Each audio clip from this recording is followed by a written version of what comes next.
Hello everyone. Now, my name is Gianluca, and today I want to talk about something that's really close to home for me, and how data science is helping solve real-world problems, especially in international banking and money transfers.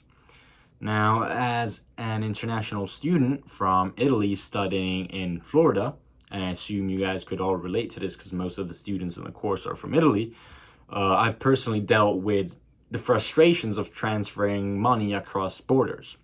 So I thought it would be interesting to explore how data science is changing the whole process, making it faster, cheaper, and more secure. I'll also be sharing some cool tools we've learned about in class and a project I found on IBM's Cloud Gallery that really connects to what we're going to talk about today. So one big issue that international banking faces is, the issue is actually pretty self-explanatory, and it's fraud. So whether you're sending money home to your family or paying for something abroad, it's important that the money gets to the right person and doesn't get stolen or delayed. If you've ever tried sending money internationally, you know it's not always the fastest or the cheapest of processes. So the question is, how does data science help with this? Right? So, well, banks use machine learning to detect fraud in real time. They look at things like the amount being sent, where it's going, the history of the person sending it, and even the time of day to spot anything suspicious. If something looks out of place, the system can flag it right away to prevent fraud. A great example of this is companies like Western Union or TransferWise. These services use data science to predict the best time to send money, spot fraud, and make the process cheaper and faster. So if I wanted to send money to Italy, I could use one of these services, and they might even give me a better exchange rate depending on when I send the money and where I send it. Now, let's talk about a problem that I personally dealt with, and that problem is currency exchange rates. Every time I need to send money from the US to Italy, the exchange rate is different, and it's frustrating because I can never know if I'm actually getting the best deal out of it. So sometimes I send money and get a lower exchange rate, which means I'd probably be losing money or getting less money than I should. So how could data science again help with this? Well, what if we could use data science to predict the best time to send money? We could build a model that looks at past exchange rates, news, economic or political events to predict when the rate will be the best out of all rates to send money. But how could we collect the data? So in order to do this, we would collect and gather data from websites like xe.com or Oanda, it's spelled OANDA, which track currency exchange rates. And we'd also look at information from central banks like the European Central Bank or the Federal Reserve to see how interest rates on inflation might affect the exchange rates. Now let's move on to one of the coolest tools, one of the coolest algorithms that there are in data science, in my opinion, which are neural networks. Now, we've definitely already heard about them because we've studied them in class. But what exactly are they? So imagine, guys, when we're talking about neural networks, we need to imagine them as, so to speak, the brain of the computer. Neural networks are systems that learn from data and try to find patterns, kind of like how we can learn from past experiences. These networks are super powerful when dealing with lots of complex data, like the millions of transactions that banks face every single day from all parts of the world. For example, banks use neural networks to spot fraud.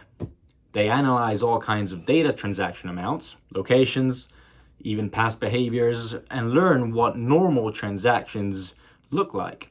If a transaction looks too strange, like an unusually large transfer or a sudden change in the sender's location, the system can flag it as suspicious. Now, they're also used to predict currency exchange rates by feeding a neural network data like past exchange rates, political events, interest rate changes. The network can predict future rates, and this helps people make smarter decisions about when to send money. Next, let's talk about data mining. Data mining is like digging through a huge pile of data to find hidden gems, hidden patterns, and insights that we wouldn't easily see just by looking at the raw numbers, right? And two important parts of data mining are selecting data and processing it. Processing data.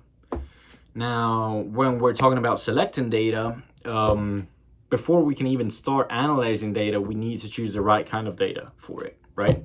So for international money transfers, we might focus on things like the amount of money being sent, where it's going, who is sending it, or when it's being sent, right?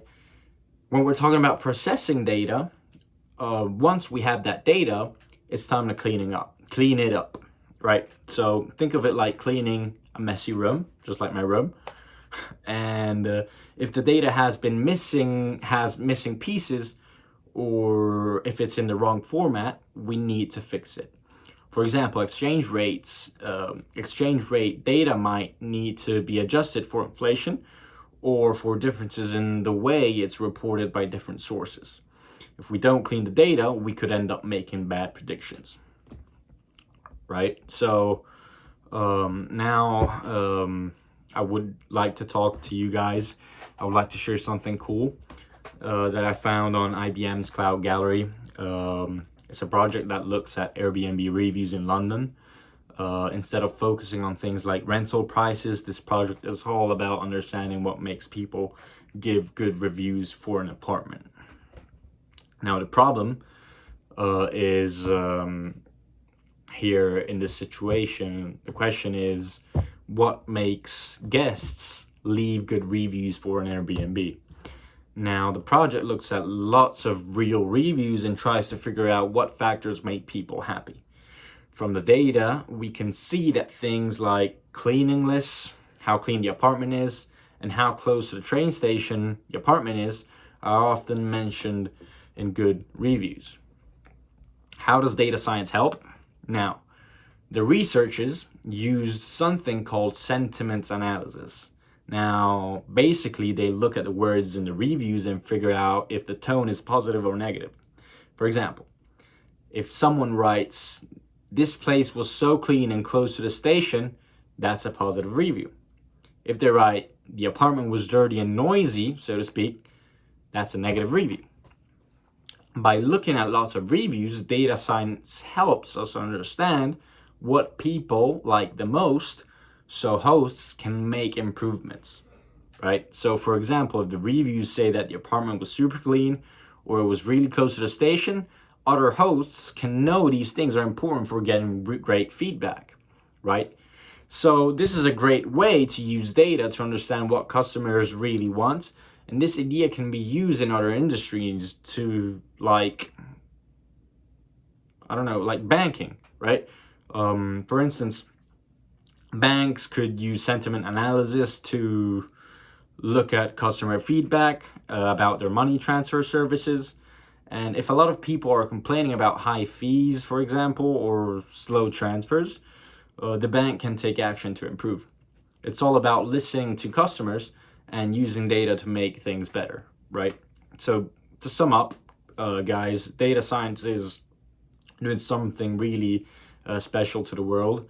It's doing amazing things in the world of international banking services and money transfers. And it's literally preventing fraud from this standpoint, and it's predicting currency exchange rates in an incredible way. So I hope this gives you a better understanding. I hope this video gives you a better understanding on how data science works in real life and how it's helping solve problems that affect people around the world, including international students like ourselves. Yeah, thank you for listening.